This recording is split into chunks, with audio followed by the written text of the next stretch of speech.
টুরিস্টে বা অন্য যে কোনো উপায়ে মালয়েশিয়া আসার চেষ্টা করতেছেন তাদেরকে বলবো ভাই ভুলেও এই ধরনের কাজ করেন না, অযথা দালালের পিছনে টাকা পয়সা দিয়ে নষ্ট করেন না। কারণ মালয়েশিয়া টুরিস্টে এবং কোনোভাবেই অবৈধভাবে ঢোকার চেষ্টা করবেন না, অথবা নিজের সম্মান যাবে, টাকা পয়সা সব যাবে, স্বপ্ন ভাঙবে। তো কারণ গত একটা ভিডিওতে দেখছি অনেক টুরিস্টের লোকজন কোট টাই পরে আসার চেষ্টা করছে, যাতে বুঝতে না পারে যে এরা এরা কাজের উদ্দেশ্যে। কারণ টুরিস্টে প্রকৃত অর্থে টুরিস্টে যারা আসে, ঘুরতে আসে, 1 মাস 2 মাসের জন্য যারা ঘুরতে আসে, তাদের চেহারা দেখলে কিন্তু মালয়েশিয়া ইমিগ্রেশন বিভাগ বুঝতে পারে।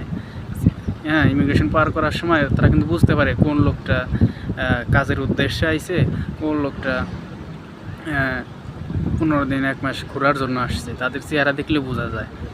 ঠিক আছে, তো আমরা বাঙালি, আমরা বাংলাদেশের কিছু মানুষ তারা কোট টাই পরে আইছে।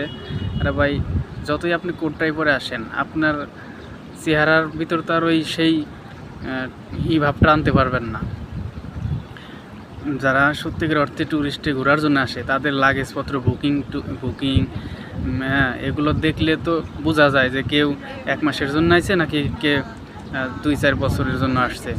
হ্যাঁ, এই কোটটাই যতই পরেন আপনার অন্য বুকিংপত্র, হোটেল বুকিং আছে কি না, এগুলো দেখলেও তো আপনি ধরা খেয়ে যাবেন।